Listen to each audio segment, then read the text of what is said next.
How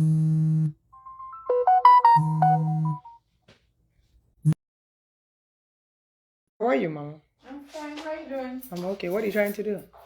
Look nice. Thank you. Weave my hair. Weave? Cornrows. Cornrows. Okay, you can do it for me.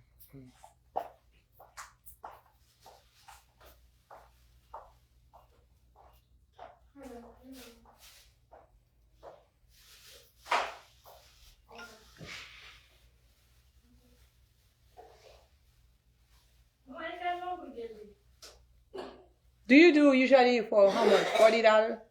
Huh? You got the $40? Sorry? You doing for the $40 or more? Yeah, $40. But I want her to do it all back. She should not do that line one. It gives me headache. Just back. Straight back. All back. You kind of, regarde. You kind of akete kakile la ya belagi direct. No, we did. À 8.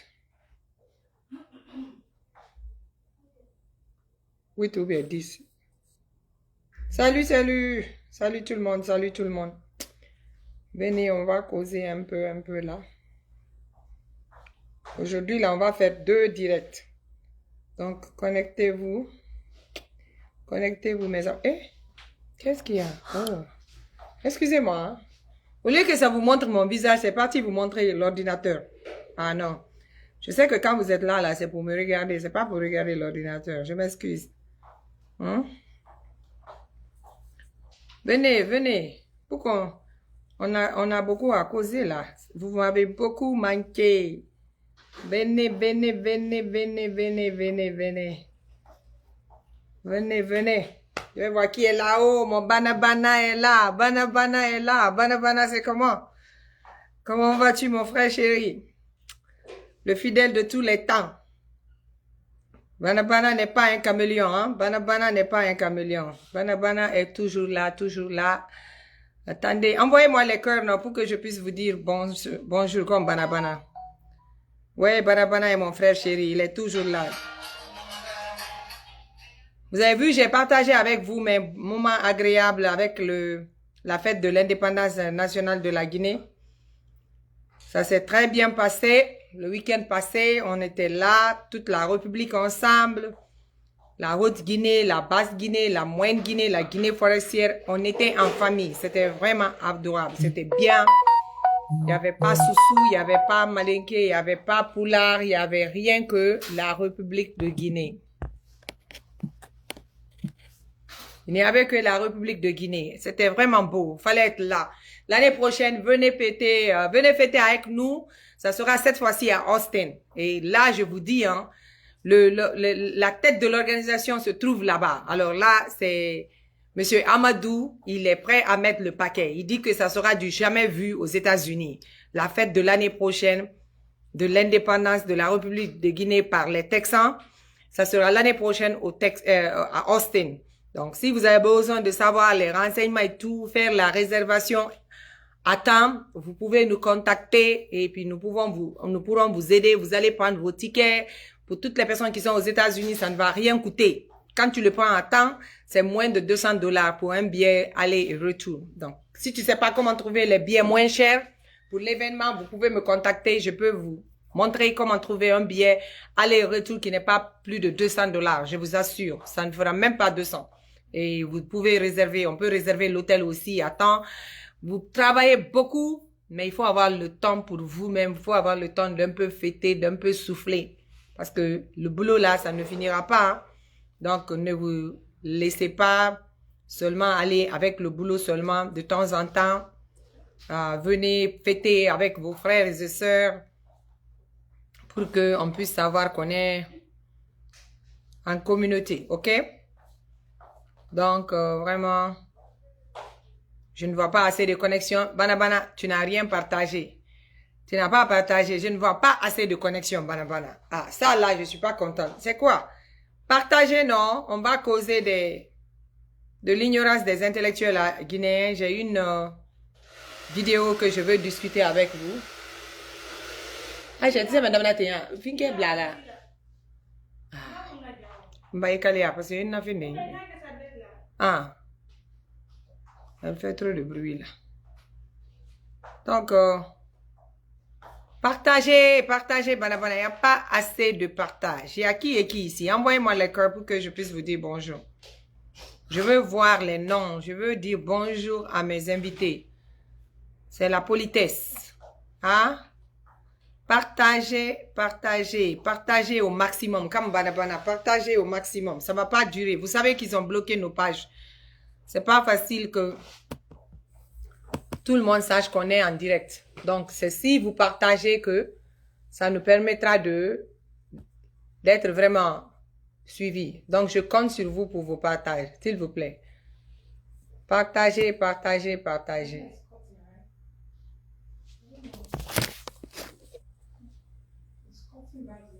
Partagez, partagez. On va commencer vite, vite là. On va...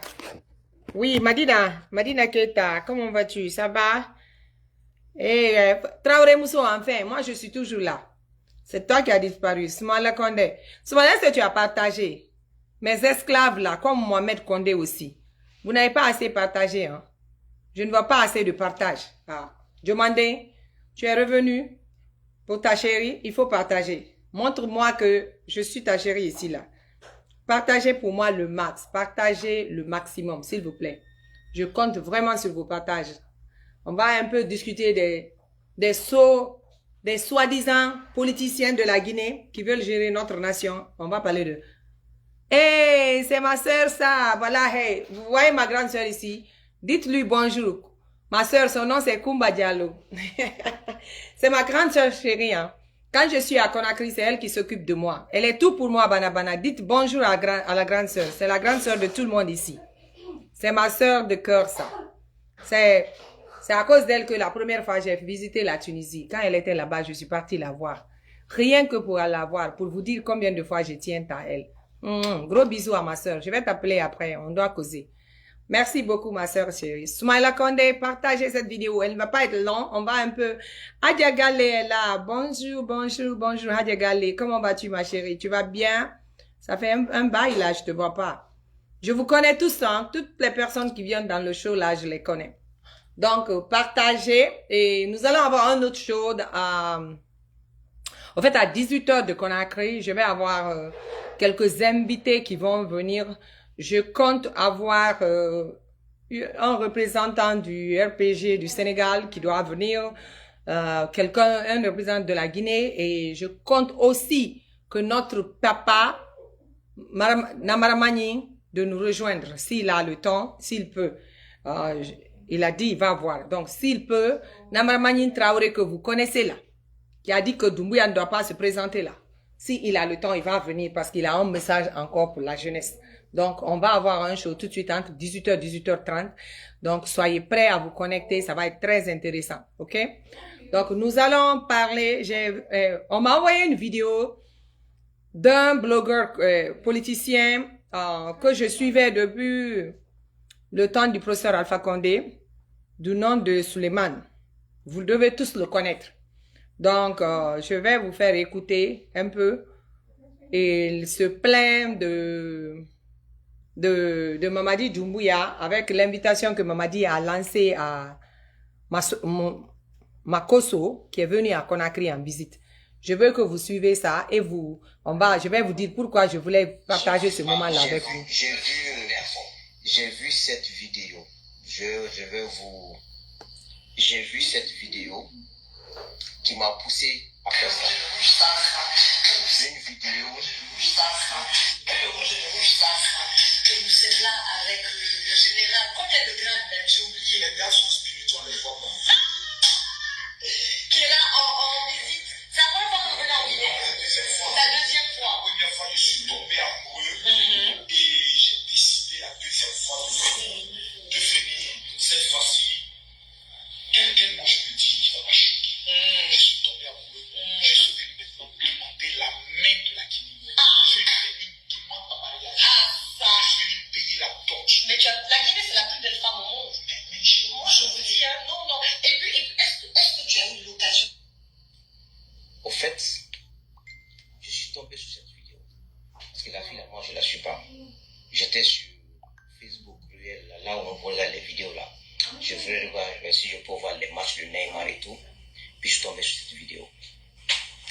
Au fait, j'ai décidé de faire une vidéo avant d'aller me coucher. Ce qui m'attriste dans cette situation, un projet aussi important pour l'avenir de la Guinée. Pas pour l'avenir de nous, hein, l'avenir des futures générations qui viendront après nous, nos enfants et nos petits-enfants. Doumbouya est une malédiction pour la Guinée. Je vous le dis, je le répète. Doumbouya est une malédiction pour la Guinée. Le CNR est une malédiction pour la Guinée. Un projet aussi important, quand on est sérieux, on n'a pas besoin de faire des publicités, des tapages autour de ce projet. Vous travaillez de manière sérieuse, professionnelle. Vous avez vu comment Ouattara a travaillé en 15 ans en Côte d'Ivoire. Il y a combien de vlogueurs en Côte d'Ivoire, des grandes gueules? Est-ce que Ouattara a appelé un jour ces gens ou un membre du gouvernement de Ouattara pour des publicités autour des projets aussi sérieux pour l'avenir d'un pays? Ça veut dire qu'eux-mêmes, ils ne savent même pas où ils vont. Ils passent le temps avec des gens sans valeur, c'est-à-dire des gens qui ne peuvent rien apporter. Qu'est-ce que ça là? Après, ils vont prendre l'argent public. Combien d'artistes ils ont amené pour mettre ça, et Vision 2040, Simandou 2040, combien d'argent dans les caisses de l'État pour donner à ces artistes, à ces gens qu'on dise grande gueule, qu'est-ce que ça change dans la vie des Guinéens? Un gouvernant doit voir qu'est-ce que ça impacte. Qu'est-ce que ce que je fais là? Est-ce que ça va améliorer le niveau de vie de 1, 2, 10 Guinéens? C'est comme ça qu'on analyse en tant que gouvernant.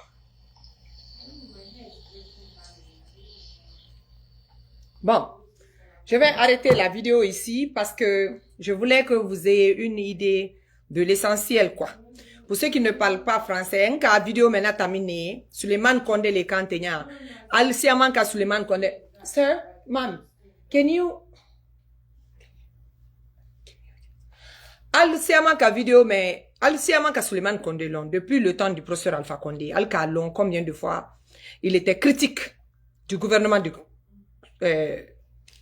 professeur Alpha Condé. Donc, ana makoso la kuma le blani anti, makoso nani la Guinée. Au fait, makoso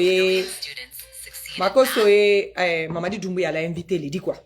Et donc, alors, Dunia Fanfa, il bat blogueur sous mene invité bra. Ani wodi bole wala nyon fait. Donc, aïe wole kuma la, comment, o banale la nyame quoi. Kafoko, jamana proche bilibili basumen. Na e simandu kodi. Mamadi maman si sera aimé invité la kana fo mako susu. Donc, on t'a fait l'aller à Nya, après, comment même faut la très, comment la wole kan, kafoko mamadi danka le dit, mamadi nyaman le dit la Guinée kan quoi. Après, wole kuma la. Ko mamadi CNRD, la Guinée, la malheur, vraiment, wole yaldi, ça fait, nyaman ne yaldi la Guinée ma, danka le yaldi la Guinée ma. Donc, oko, nya fait anye kuma kan, parce que, les gens ont tendance à oublier d'où le premier pas est venu. Ils veulent regarder où on est tombé là, où on est aujourd'hui. Parce que quand tu écoutes des gens comme Suleiman Kondé venir s'asseoir, critiquer encore le CNRD que eux tous, ils ont mis au dos, le CNRD que eux-mêmes ils ont encouragé à venir, à nettoyer et à faire les élections, je vous ai dit que les soi-disant politiciens en Guinée, ils n'ont rien comme connaissance de base de la vraie politique. C'est des animateurs politiques. Vous avez vu? Vous n'êtes pas sans savoir. Tout ce qu'il dit est vrai sur le CNRD. Ça, on ne va même pas discuter de ça. Suleiman Kondé a parfaitement raison de ce qu'il dit de l'administration de Mamadi et du CNRD. C'est la vérité. C'est pas une gouvernance sérieuse. Ça, on n'en discute pas. Mais pourquoi c'est maintenant que eux ils réalisent ça?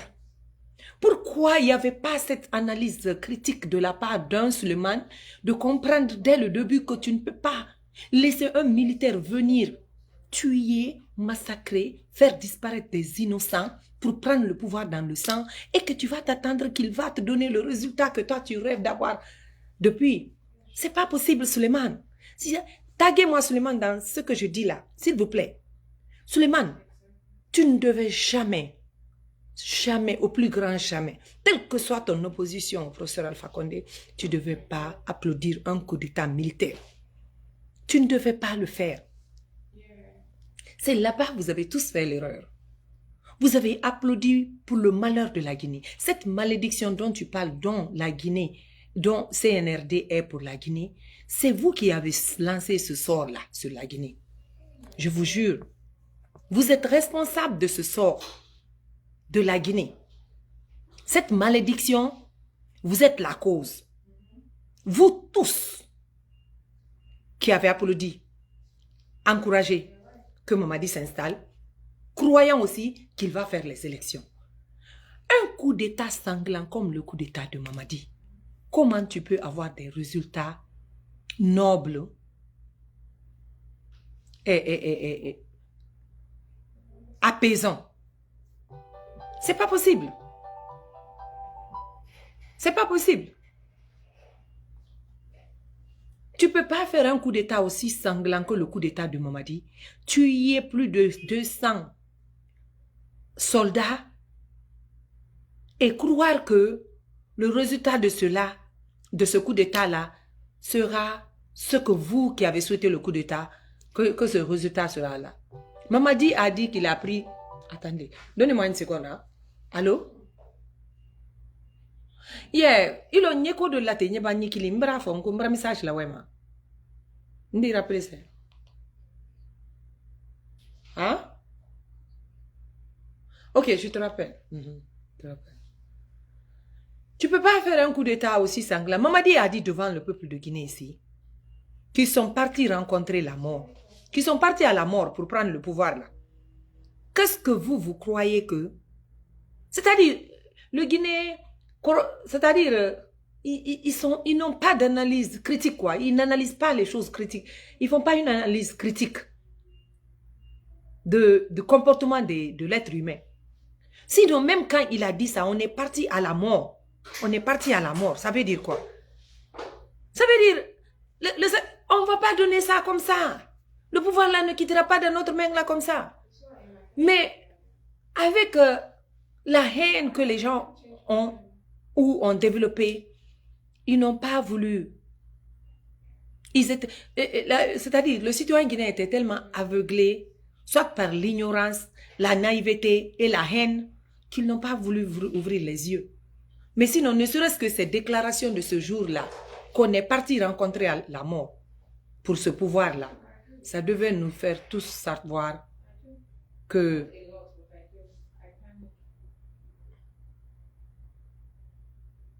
oui, monsieur Koroma, tu as raison. On devait tous savoir que, au fait, ça là, ça sent pas bon. Quand il dit on est parti rencontrer à la mort, est-ce que vous avez pris le temps d'analyser ça? Nous, on est parti rencontrer la mort. Qui va vous remettre le pouvoir comme ça? Quel imbécile va juste prendre ce pouvoir-là, donner aux civils? C'est ce que Mamadi a voulu vous dire ce jour-là. Suleiman Condé, je sais que vous avez été tout le temps farouchement opposé au projet du professeur Alpha Condé pour faire un autre mandat.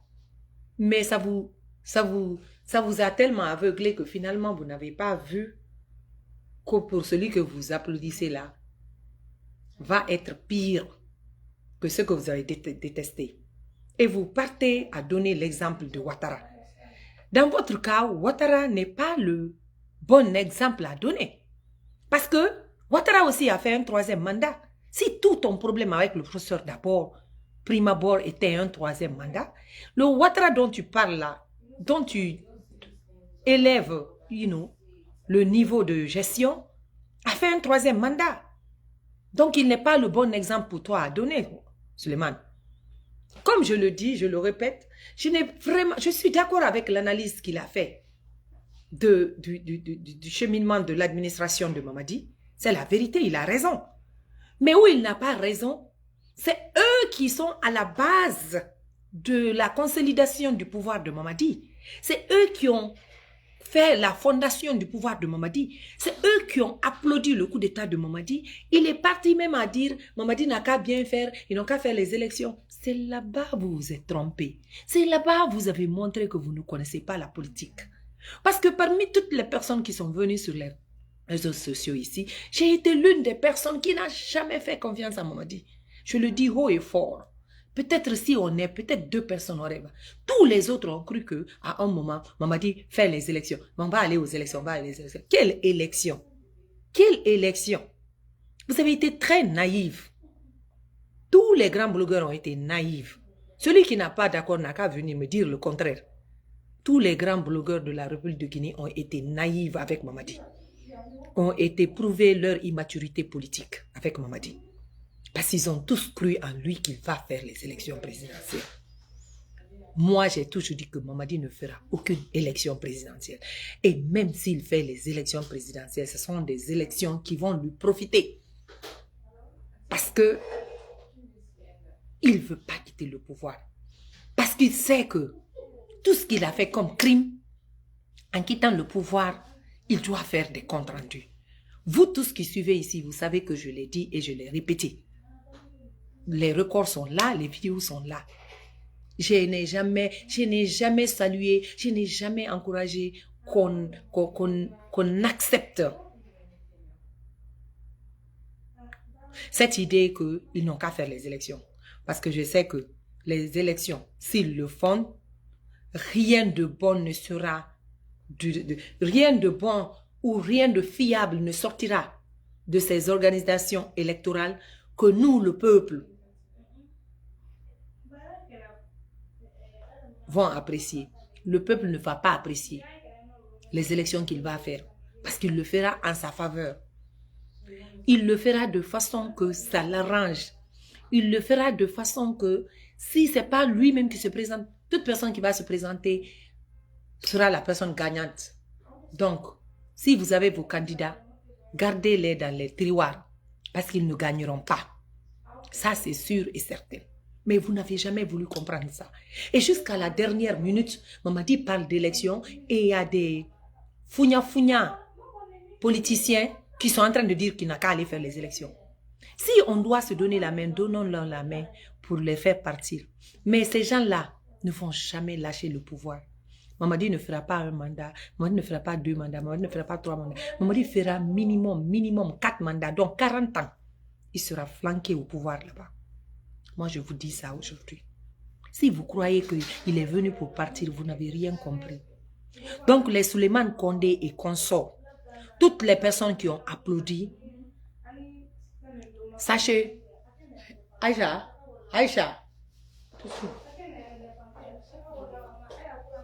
donc, sachez tous que où on est là, ces soi-disant politiciens-là sont la cause de notre malheur.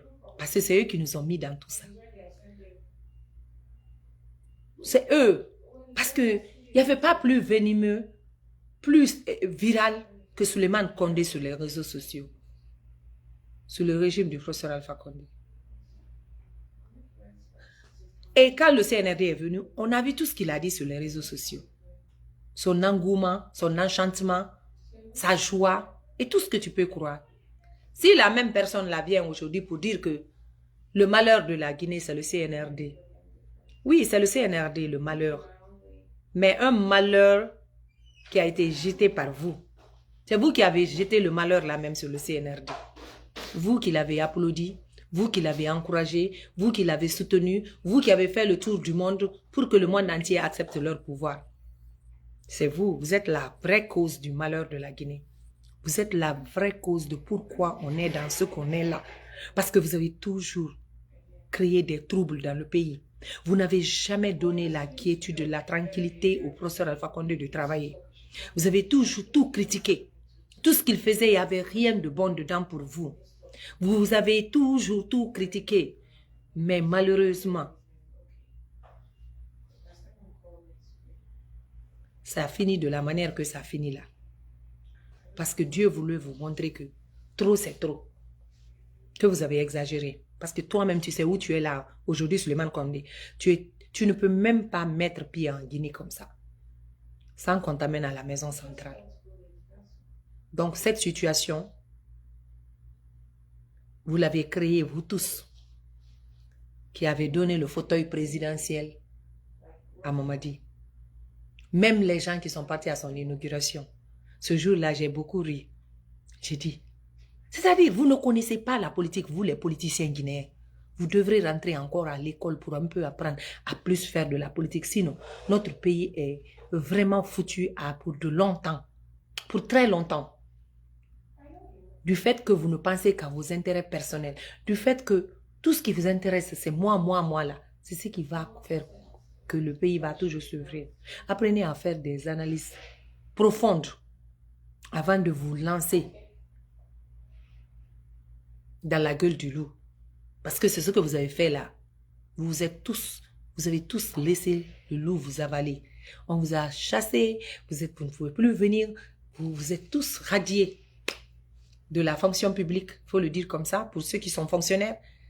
Mais sachez que le malheur de Mamadi est un malheur créé par vous.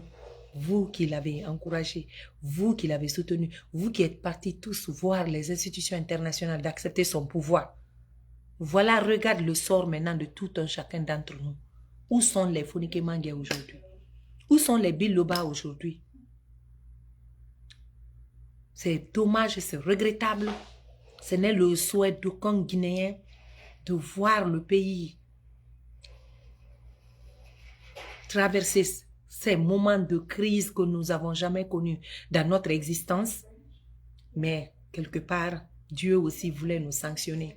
Quelque part, Dieu voulait se rassurer que le Guinéen, pour une fois, arrête d'être aussi ingrat que nous l'avons toujours été. Nous n'avons jamais été satisfaits d'aucun de nos chefs. Tout le monde est un problème, sauf nous-mêmes, parce qu'on n'a pas le courage de se regarder dans le miroir. Le Guinéen n'a jamais su apprécier son président. Le Guinéen critique, mais le Guinéen ne se regarde pas dans le miroir pour savoir lui-même son problème c'est quoi. Tout le problème c'est les autres. Parce que quand on parle du temps du professeur Alpha Condé, quand moi je défends le cas du professeur Alpha Condé, c'est parce que j'ai vu la différence dans les gouvernances. Moi je suis entrepreneur, je n'attends un franc de personne. J'ai vu tout ce que j'entreprenais en Guinée comme entrepreneuriat au temps du professeur Alpha Condé. Parce que je ne m'attendais pas à ce que le gouvernement me donne le boulot. Et c'est ça le problème de la jeunesse guinéenne et des Guinéens eux-mêmes. Chacun attend que le gouvernement n'a pas créé de boulot. Le gouvernement ne peut jamais vous donner assez de boulot pour vous absorber tous. Ce n'est pas le travail du gouvernement. Le gouvernement ne peut pas mettre tout le monde au travail. Il faut avoir l'esprit d'entrepreneuriat. Quand tu vas en Côte d'Ivoire, c'est ce qui marche. Quand tu vas au Bénin, c'est ce qui marche. Parce que j'ai été dans tous ces pays-là. Au Burkina, la même chose. Apprenez à avoir des initiatives privées pour travailler pour vous-même. Apprenez à commencer à vous débrouiller. Demandez à vos amis qui sont sortis, qui sont en train de vouloir se chercher ici. Je dis à certains d'entre eux, si vous savez qu'il y avait autant de galères qui vous attendaient, qu'est-ce que vous allez faire de l'argent que vos parents ont dépensé là pour que vous traversez la forêt d'Amazonie ou bien de venir par Nicaragua? N'est-ce pas que vous pouvez aller chercher une terre de 1 hectare pour faire le gombo? 1 hectare de terre de gombo, allez vous rapporter par culture, pas par an, mais parce que vous pouvez faire la récolte au moins 2 fois. Au moins, chaque récolte pouvait vous amener quelque chose de 30 000 à 40 000 $. J'ai mon ami qui va venir encore parler de ça parce que lui, il est installé aux États-Unis ici, mais au moment de la saison agricole, il va en Guinée faire l'agriculture. Mais quand tu quittes ici, il me dit même que quand il partait en Guinée, les jeunes lui disaient que, mais grand, et en quel Amérique il faudrait ça? Parce que le Kouabri n'a rien cuit. Et nous, le professeur Alpha Condé avait ouvert nos yeux sur ça. La jeunesse qui est sortie. Parce que cette jeunesse qui est sortie consciente a compris que tout c'est le pays. Il y a tout là-bas. Donc moi je commençais à faire 6 mois en Guinée. Je ne restais que la moitié de l'année ici. J'étais à moitié là-bas. Parce qu'il y a tout est à faire. J'ai un ami allemand qui m'a dit ça. On était ensemble, on lui demande, mais pourquoi tu laisses l'Allemagne pour venir travailler ici? Il dit, parce qu'en Allemagne, tout est déjà fait. En Afrique, tout doit être refait. Demandez à vos frères et sœurs qui sont aux États-Unis ou en Europe. Tu travailles. Tu as à peine le temps de dormir. Les factures. Dès que tu rentres et tu vas dans ta boîte à lettres, ton cœur commence à battre comme ça. Parce que c'est les palettes de factures qui sont là. Tout c'est à payer. Alors qu'au pays, même si on te dit de payer les taxes, il n'y a rien à comparer. Tu gardes au moins 80% de ce que tu fais comme argent. Plein de choses que vous pouvez faire la jeunesse. Vous n'avez pas besoin d'attendre le gouvernement. Ceux qui ont fini l'école, ne vous attendez pas à ce que vous essayez de croire que non, le gouvernement n'est pas en train de donner le boulot à quelqu'un. Non. Ayez des initiatives privées. Au lieu que vos parents empruntent sans dette pour vous voir partir, dites-leur de vous donner l'argent là. La terre ne ment pas. Commencez à penser, même si c'est un demi-hectare, commencez par quelque chose. Intéressez-vous à l'agriculture. L'Afrique ne se développera pas si on ne finit pas avec la famine. L'autosuffisance alimentaire d'abord, c'est comme ça la Chine a fait. Ils ont dit on va se rassurer d'abord que nos populations ont assez à manger. Et de là maintenant, on peut parler de décollage économique, de décollage technologique et tout ça, industriel. Et c'est ce que la Chine a fait. Ils ont mis tout le monde à l'agriculture. L'agriculture, il y a beaucoup d'argent dedans. Il y a beaucoup. Regardez, tu vas au marché, on te parle du prix du gombo. Alors que le gombo n'est pas importé. Le piment n'est pas importé. Hein? L'ananas n'est pas importé. Mais quand on te dit combien, la pastèque n'est pas importée. Quand on te dit combien ça coûte, vous dites, eh, c'est cher, c'est cher.